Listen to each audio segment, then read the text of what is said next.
I am the proud owner of a Dan Henry 1970 automatic dive watch. I really like this watch. I love the colors and I think it's a cool, unique design with its internal rotating bezel. It also didn't cost me an arm and a leg like so many of my other watches. Now last week, I made a video talking about my watch collection. And of course, this watch was featured in it. And what do you know, but the man himself, Dan Henry, not only saw the video, but he dropped me a note telling me how much he liked it and then thanked me for talking about his brand. But that wasn't all. He told me that he had a new watch coming out on September 1st, and he offered to let me be one of the first to review it. I, of course, accepted gratefully, and now here we are with the brand new Dan Henry 1975 Skin Diver.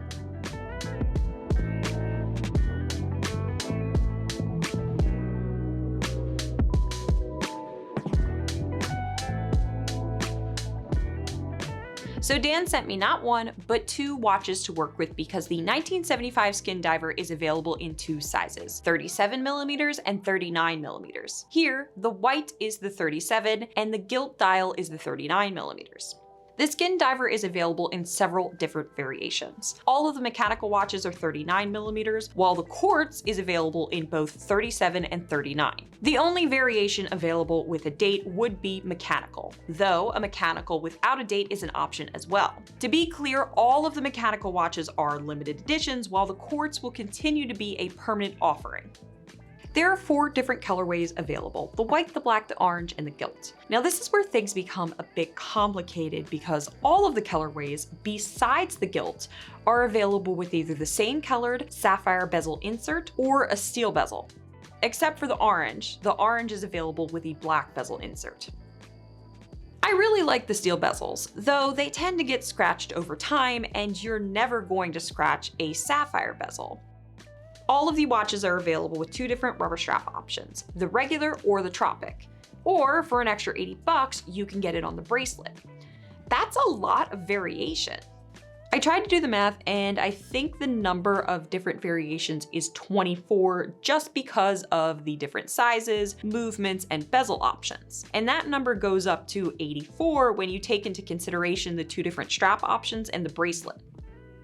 The 2 watches Dan sent me are both quartz, so I can't speak much about the automatic models other than the basic specs. It's an automatic Miyota caliber with 24 joules, it has a 48-hour power reserve, and a beat rate of 4 Hz, or 28,800 vibrations per hour. So I imagine at the very least it has a pretty smooth sweep. Functionally speaking, I think quartz is often the better option on entry-level offerings. I sometimes wonder if I would be better off if some of my cheaper mechanical movements were quartz, because they so often end up drifting out of spec, and then I have these $300 to $500 watches that are losing a minute a day, and I hardly see the point in servicing something so inexpensive. But I also understand why a lot of you don't want anything to do with quartz. Mechanical movements are a huge part of why many of you like or love watches. So I think it's great that there are some mechanical variations as well.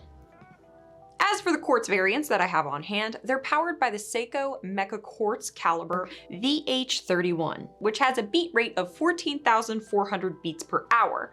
So you're getting a somewhat smooth sweep for a quartz movement instead of that typical every second ticking quartz. The goal of this watch was to make a design that was sporty for urban use but less like a dive watch, which are often a bit bulky and clunky. This watch is thin, only 11.5 millimeters.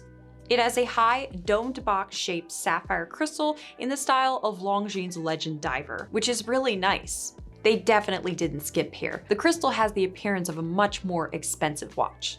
As for the lume, it's super luminova, and the sapphire bezel inserts numerals also glow as well. The dial is understated but well sized with good dimensions. The versions that I have are standard 3-handers, so there's no date window to break up the symmetry.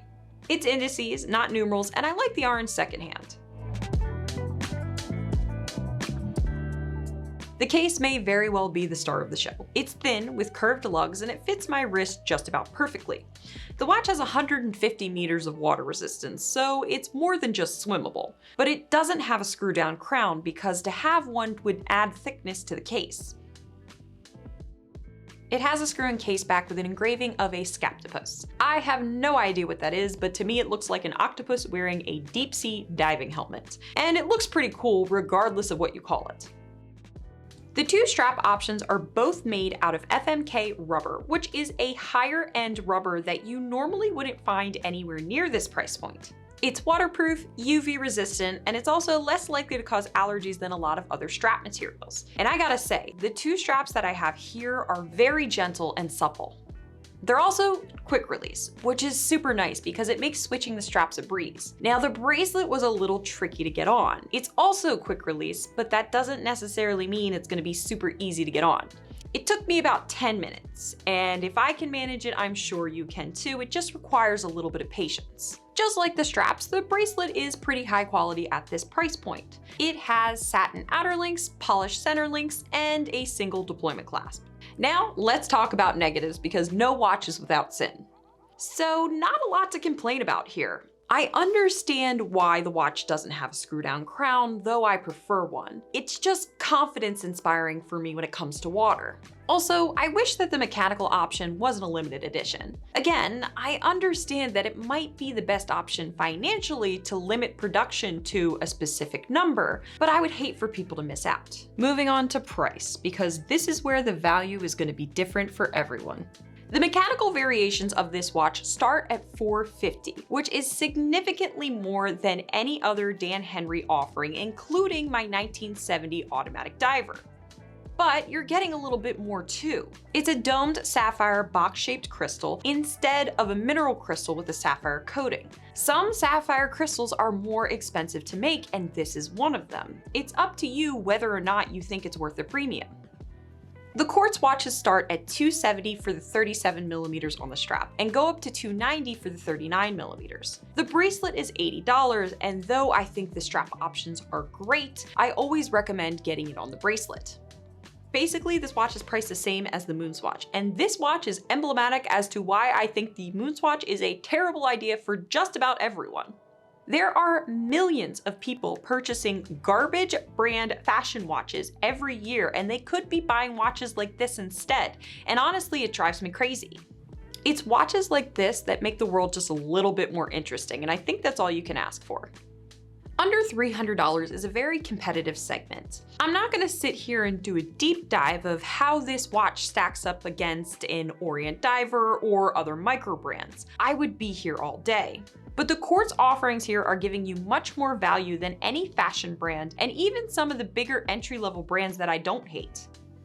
Ultimately, this is really about quality and design. The Seiko Mecha Quartz movement combined with the domed sapphire crystal, the options for the bezel insert, and the fact that you can upgrade the bracelet for $80 makes this more than a reasonable value.